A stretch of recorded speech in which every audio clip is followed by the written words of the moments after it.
നമ്മുടെ ജീവിതത്തിൽ സംഭവിക്കുന്ന പരാജയങ്ങളെ അതിജീവിച്ച് മുന്നോട്ട് പോകണമെങ്കിൽ നമുക്കുണ്ടായിരിക്കേണ്ട ഏറ്റവും വലിയൊരു ക്വാളിറ്റിയാണ് പോസിറ്റീവ് തിങ്കിങ്. എന്നാൽ സ്റ്റഡീസ് പറയുന്നത് നമുക്ക് ചുറ്റും 80% കൂടുതൽ ആൾക്കാർ നെഗറ്റീവ് തിങ്കേഴ്സാണ്.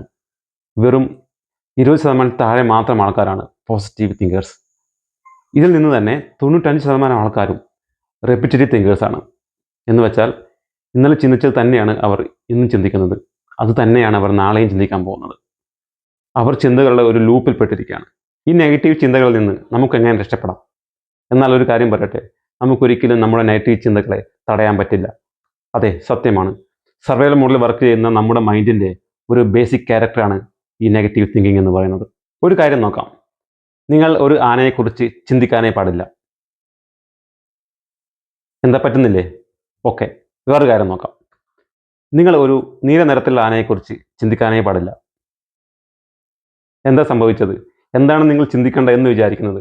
അതുതന്നെയാണ് നിങ്ങൾ ചിന്തകളിൽ വീണ്ടും വീണ്ടും വരുന്നത്. ഇതുപോലെ തന്നെയാണ് നെഗറ്റീവ് തിങ്കിങ്ങും.